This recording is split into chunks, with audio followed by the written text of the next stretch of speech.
Disclaimer. The video serves informational and entertainment purpose only. The content is considered speculative and should not be treated as confirmed fact. We encourage you to conduct your research and form your conclusion. $12 million. Gone. Not misplaced, not miscounted, burned, and the name on everyone's lips? Rachel Zegler. Because what started as a casting coup, a fresh-faced starlet breathing new life into Evita, has now become one of the biggest financial failures in recent Broadway history. The producers, bankrupt, the investors, furious. And the lawsuits, stacking like a script rewrite with no ending in sight. Behind the scenes, contracts are being pulled, screenshots are being leaked, and in the court filings, they're calling Rachel's behavior disruptive, unmanageable, and materially damaging to the production. In other words, they're not just blaming her, they're building a case against her. And the craziest part? She hasn't said a single word. Not one. Just Instagram stories with dramatic quotes, vague tweets about being misunderstood, and silence. But when $12 million vanishes, silence starts to sound like guilt. The partner in crime and one of the most entitled. I deserve to be paid for every hour that it is streamed online. Toxic. I'm a narcissist. Man-hating. She's not going to be safe for the prince. Nasty. The last part, her words. Who single-handedly actually annoyed everyone so bad they skipped this mess. Well played. Yeah, you're a girl boss, aren't you? I saw that interview. Save yourself. You'll be fine. I can't believe it. I very much had no interest in seeing Rachel Zegler in any movies heading into this. And watching this made me forget that I really don't like her as an actress. I'm the first to admit when I saw her interviews, I hated her. I was like, ew, how snide. Ugh, how condescending. And then I was like, well, wait, she's acting it up. They told her to do that. You can't tell me this young woman was cast in such an iconic role and went, thanks, I hate it. No, let's use our brains. We have been pushing girl boss, strong women, strong. We've been pushing that for so long. They tell her to give us that, and we shit on her. I don't know, I just feel like that's so goddamn mean. It all started like a dream. Rachel Zegler, the breakout darling of West Side Story, the soon-to-be Disney princess, the voice of a generation headlines love to write, was announced as Eva Peron in a bold modern revival of Evita. And Broadway lost its mind. This was going to be her moment. A redemption arc after Snow White. A career pivot from Hollywood drama to theater royalty. And I told you so to every critic who ever doubted her. But behind the scenes, that dream started to fracture, fast. From day one, sources say Rachel pushed to reimagine the show. New blocking, new musical arrangements. She wanted to bring radical energy to the role. And while some of that sounded visionary, the cast called it chaos. Missed rehearsals, tense creative meetings, arguments over choreography, over lighting, over lines. And producers? Caught in the middle, trying to balance a multi-million-dollar production with a lead who refused to play by the rules. Because, as one insider put it, she didn't want to play Eva, she wanted to rewrite her. But that wasn't just creative friction, it was the beginning of a collapse. Because Broadway runs on precision, on trust, on teamwork, on timing. And when your lead goes off script, emotionally, professionally, publicly, that delicate machine starts to break. And soon, what was supposed to be a revival became a risk, a very expensive one. Because with every change, every delay, every leak, the production bled more money. Until investors started backing out, sponsors pulled out, and then the cast, they walked out too. And Rachel didn't just leave the show. She left behind a stage, a company, and a $12 million implosion. It's official. The producers of Evita have filed for Chapter 11 bankruptcy, but this isn't just a surrender. It's a declaration of war. Buried in the filings, alongside unpaid invoices and hemorrhaging marketing budgets, is something far more explosive. A line item marked, talent misconduct resulting in commercial failure. And right there, bolded, underlined, is the name Rachel Zegler. They're not just blaming delays. They're not blaming bad press. They're blaming her. According to insider testimony, Rachel's behavior was so volatile, so incompatible with professional standards, that major backers withdrew funding just weeks before previews. And when the money ran out, so did the options. No press tour, no Broadway opening, no second cast, just evacuation. One investor said privately, it was like watching someone set fire to a show they claimed to love. But here's where it turns from bad to radioactive. Because now, the production team is preparing a civil suit. And it's not just for breach of contract. It's for negligent misrepresentation, for damaging the brand, for costing investors over $12 million. And the evidence? Screenshots, emails, voice memos from rehearsals. Allegedly, some recordings include Rachel dismissing direction with lines like, "I don't need to be managed, I am the show." And when those tapes leaked online, the internet exploded. TikTok is flooded with edits.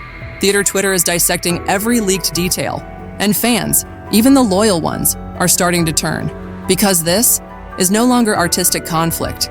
This is legal warfare with a playbill. And Rachel, she's gone dark. No posts, no statements, just silence. While the number 12 million starts to trend beside her name. And now, Broadway's Golden Girl may be facing her biggest curtain call yet. Right. Every time that a celebrity gets like one DM that says KYS, they're like, I'm getting death threats! Someone save me! But not a prince! Don't. Anybody but a prince! Don't you dare save me. She's like, I'm getting these death threats, and the cops were like, well, save yourself. Zegler has been labeled a PR nightmare, and we can see why. The Walt Disney Company seems to be trying to keep her totally hidden, as we haven't seen any interviews regarding Snow White since the controversies surfaced. Of course, people now are just waiting for her next slip-up. What other outrageous thing will she say? But I have a suspicion that Zegler is getting some serious brainwashing media training, so she can keep saying the same things. Here's the truth. No one wants to say out loud, this isn't just a bad moment. It's not just growing pains. This is the kind of scandal that locks doors. Because when your name becomes synonymous with a $12 million disaster, you don't just lose the job, you lose the next 5. Rachel Zegler was supposed to be untouchable. A Spielberg discovery, a Disney princess, a box office-ready triple threat. But now, she's a risk no major studio wants to touch. A risk Broadway definitely won't gamble on again. A risk that comes with headlines, NDAs, and lawyers on standby. Right now, her team is scrambling to spin. Miscommunication, creative misalignment, an unfortunate breakdown in artistic collaboration. But in industry speak, that's code for, please don't blacklist her. Because the whispers have already started. One insider told The Hollywood Reporter, it's not about whether she's talented, it's about whether she's worth the trouble. And the answer right now is a quiet, resounding no. Netflix has pushed her pending projects down the calendar.